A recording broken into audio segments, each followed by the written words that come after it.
Hello, my name is Evan Costa. I'm a research coordinator at KaMoamoa Laboratory, and in this video I'm going to go over how to set up the Maxime integrated iButton. The two resources that I use to set up the iButton are one, the video tutorial created by Maxime Integrated showing how to set it up, and two, the step-by-step software download documentation that I will put here.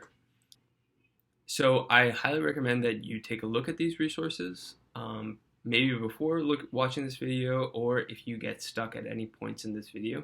And they are the resources that help me learn how to set up the iButton on my own. The purpose of this video is to create a more user-friendly version of both of these two resources.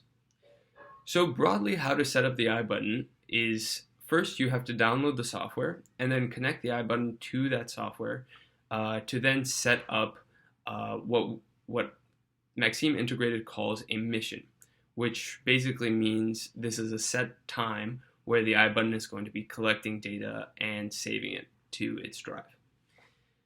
So the four things that you need to set up the iButton are: one, the adapter, which looks like this. It has a USB drive to connect to a computer.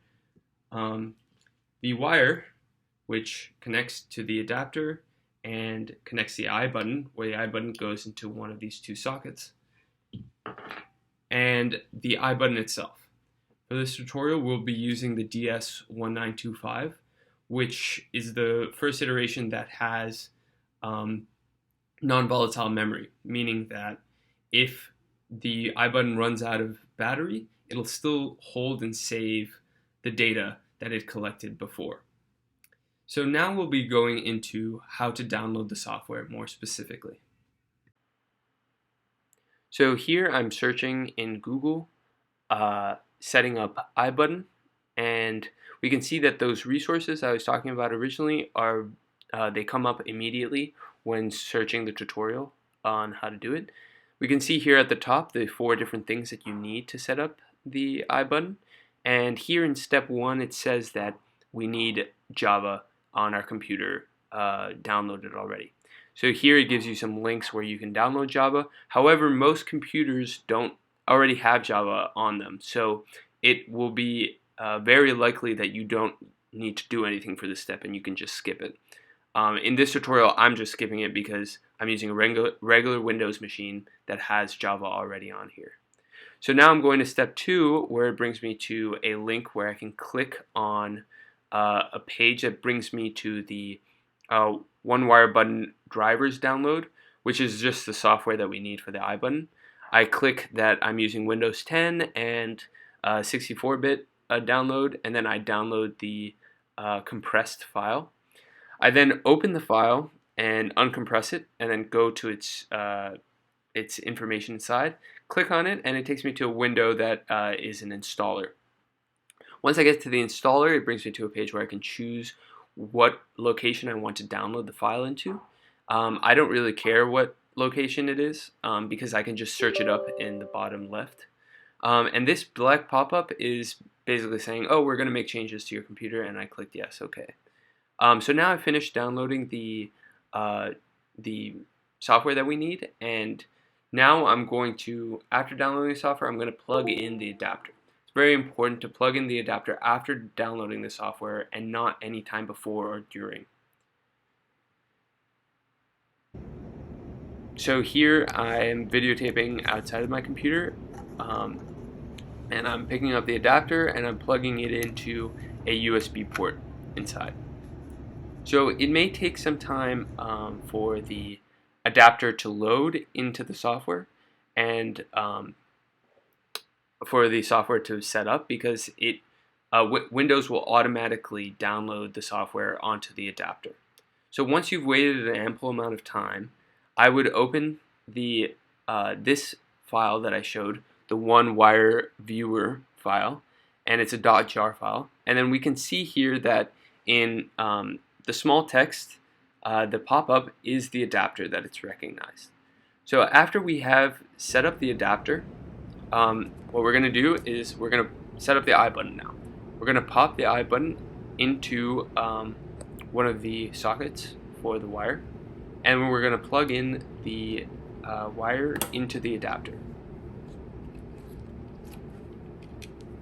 So after we plug in the iButton to the adapter, another icon or thing should pop up on the computer, and we can see here another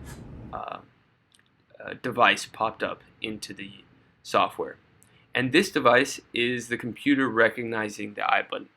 So once we get into this page, we can see that we have all these different options that we can do with the iButton. It gives us a description of it. It says DS1925, which is the version of the iButton that we're using. And it has all the other different things that you can use to start setting up the iButton. So now we're going to go into more specifically what they are. So within this device, our iButton device, we see that we have memory, file to save documents. We can set up a password for the device. We can set up a mission, which is what I was talking about before, and a DS1925 mission as well. And then we can also see that it's recording real-time temperature. So here, this is over a period of time. It's taking the temperature at each second of the temperature of what is surrounding the iButton. And so now what I'm doing to show that the iButton is actually working is I'm holding the iButton in the palm of my hand and I'm squeezing it tightly so that it heats up from the heat of my hand. And we can see that the temperature is very slightly increasing from 76.7 Fahrenheit, and it's increasing more and more as the iButton gets warmer from my hand. So now I'm going into DS1925 mission, which is where you want to go to make sure that you're creating a mission properly. I'm going to clear the mission logs or any data that was there before, and I'm going to disable the previous mission. And then I'm going to start a new mission, which is basically an experiment. It opens up a pop-up window where I can select the sampling rate, basically how long in between does the iButton record temperature. I can delay so that the iButton starts recording over, it can wait until it starts recording.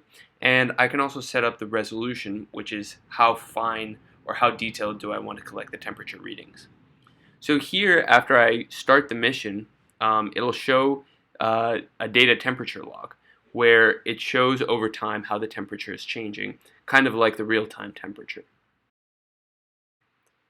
We can see that in the mission, the first data point is collected because it's collected every 600 minutes. So the next data point will be collected in the next 10 minutes. So now I've disabled the previous mission and I'm going back to the real-time temperature log, and we can see here if I right-click on the temperature log, it will bring me to a save data where I can just save the data to my computer.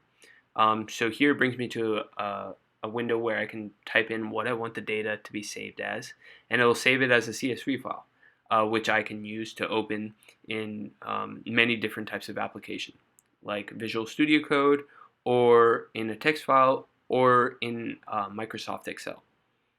So here we have the example data that I just downloaded, and I'm opening it up in VS Code, which I can use to load into a Python script to do whatever data parsing I need on it. And then I can also load it into Excel. So after I've X'd out of those windows, we can see here that it's displayed all of the temperatures that have been collected so far in a spreadsheet where it shows that next to the temperatures there's F for Fahrenheit, and it shows that over each interval it's collecting one data point and is displaying that data point.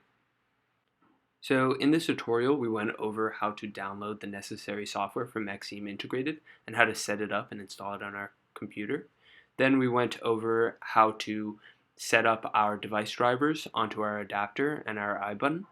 And then after we went over how to create a mission in our iButton and how to start collecting data so that we can move our iButton somewhere else and collect temperature data.